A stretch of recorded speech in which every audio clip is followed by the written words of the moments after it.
Hapa ndipo sehemu ambapo tunategemea kumzika au kuzikwa dada yetu Karina, lakini kitu ambacho kimeshangaza, shimo la kaburi ambalo lilikuwa limechimbwa kwa ajili ya kupumzisha marehemu limekuwa na joka kubwa, na hilo joka halitaki kutoka katika shimo hili ambalo lilikuwa limechimbwa. Ni eneo ambalo tumekuja muda huu kwa sababu hichi ambacho kinaendelea hapa kimewashangaza watu wengi kwa namna moja ama nyingine. Ni sehemu ya makaburi mengi kwelikweli. Nataka ukayaone makaburi mengine ambayo pengine yanaendelezwa katika maeneo haya, lakini kitu ambacho kimeshangaza na kitu ambacho kimetufanya tufike eneo hili ni baada ya kukuta sehemu ambayo marehemu inabidi apumzishwe.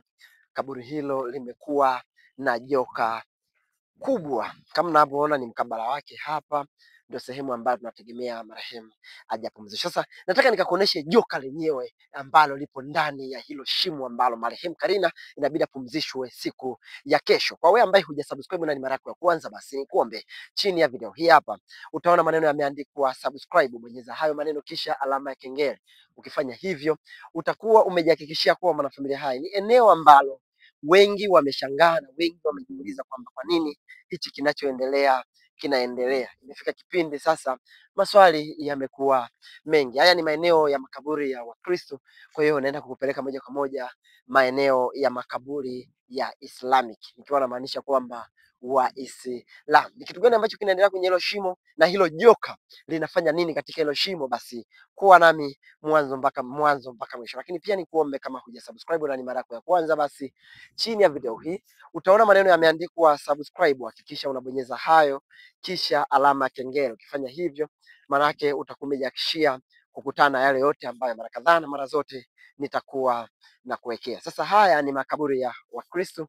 Sasa rasmi nikakuoneshe makaburi ya Waislamu, ambapo kaburi hilo ambalo tulikuwa tunategemea au natarajiwa kupumzishwa marehemu limejaa lina joka kubwa ndani humo. Baada ya kuona, naomba uweke maoni yako, ni imani zipi? Wengi wamedai kwamba ni imani za kishirikina, kuna wengine wakadai kwamba ni maagano pengine ambayo aliyafanya na vitu vingine vya namna hiyo. Lakini kwa wewe ambaye utaenda kutazama hilo joka, hakikisha umesubscribe, maanake kama haujasubscribe utakuwa hutaona, kwa sababu ni masuala mazima ya kiimani. Ni sehemu yenye makaburi mengi kweli kweli, ni sehemu ambayo watu wamepumzishwa wengi kweli kweli, na ndio maana nikakwambia hivi, nimeamua kuja wakati huu kwa sababu tukio hili la kutisha na la kusikitisha limetokea muda huu wa leo, ambapo marehemu alitarajiwa akifika tu apumzishwe. Nadhani unafahamu kwamba makaburi siku hizi ambavyo yanatengenezwa, linachimbwa kaburi, linajengwa pembeni, baadaye linakuja linapigwa tu nondo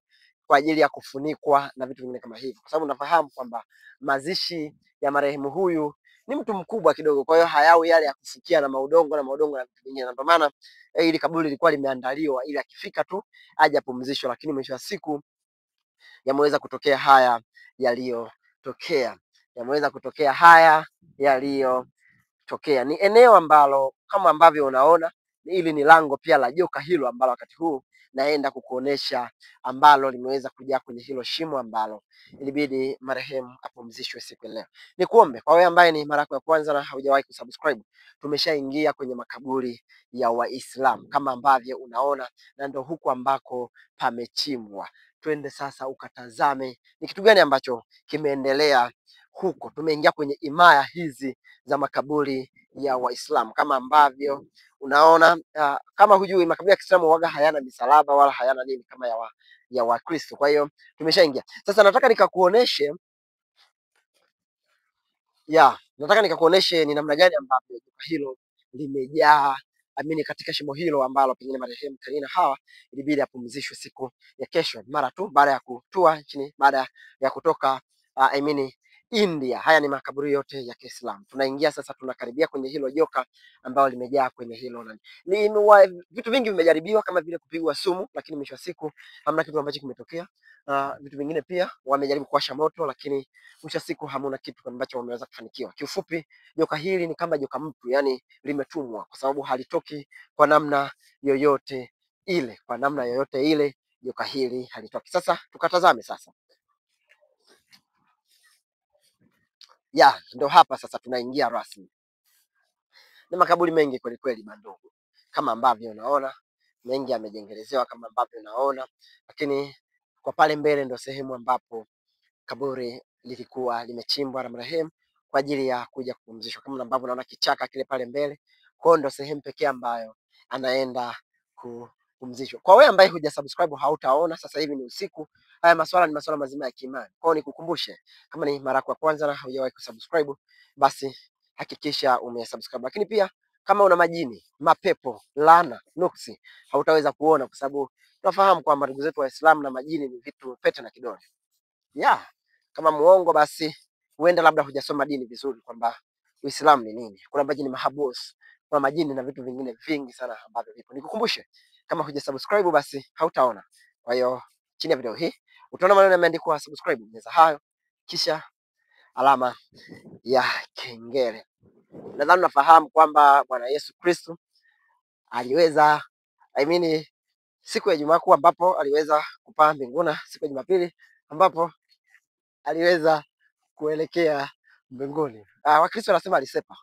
Sasa sijajua wewe unasemaje kwenye hilo, lakini pia hawa nao wana Musa wao ambaye huwa siku zote wana muabudu. Bandugu, kama hujasubscribe hautaona. Kwa hiyo chini ya video hii utaona maneno yameandikwa subscribe. Twende sasa ukatazame namna ambavyo vitu vingi vinaendelea huko ambako niliwaambia awali kwamba kaburi hilo ambalo marehemu inabidi apumzishwe limejaa nyoka. Kama ambavyo unaona ni kaburi jipya pia hili, kwa hiyo tunakaribia hiyo sehemu ambayo nawishi ukaone bandugu, lakini kama hujasubscribe hautaona. Kwa hiyo chini ya video hii utaona maneno yameandikwa subscribe, bonyeza hayo maneno kisha alama ya kengele. Ni usiku sana sasa hivi, nimeamua kuja kujisacrifice maisha yangu ili wewe uweze kuona namna gani dunia inaelekea, namna gani ambako dunia inaenda na wapi ambako dunia inaenda. Rasmi tunaingia sehemu husika ambayo nilitaka uelewe ni vitu gani ambavyo vipo katika makaburi haya ambapo marehemu inatarajiwa kuja kupumzishwa. Kitu gani ambacho kinaendelea? Kama joka huyu atashindwa kutoka, basi tutarajie pengine kuchimbwa kaburi sehemu nyingine, lakini pia yote kwa yote tunaamini dua zinaendelea hapa, kama ambavyo unaona watu ni wengi, dua zinaendelea hapa na dua zitaendelea kupigwa, na dua hizo nadhani nitasababisha joka huyu aweze kutoka, lakini joka mkubwa kwelikweli. Magari mengi yamekuwa, winji nyingi zimekuja hapa, lakini mwisho wa siku hazijaweza kufanikiwa kwa namna moja ama nyingine kunyakua joka huyo na kumfanya joka huyo aweze kutoka. Sasa ukatazame, kama hujasubscribe nikukumbushe, chini ya video hii utaona maneno yameandikwa subscribe, bonyeza hayo maneno kisha alama ya kengele. Kufanya hivyo utakuwa umejihakikishia kuwa na familia hai na kutopitwa na mikasa na matukio mbalimbali ambayo kila siku nitakuwa nakuwekea. Kumradhi kwa wale wote ambao nitakuwa nimewakwaza, naomba mniwie radhi, kwa sababu mimi ndio Tomaso ambao natamani siku zote niwaletee zile breaking news ambazo sio wengi wanaweza kuwaletea, sio wengi ambao wanaweza kuwajuza, lakini mimi huwa najitoa ili muweze kufahamu na muweze kuelewa ni kitu gani ambacho kinaendelea. Inna lillahi wa inna ilaihi rajiun.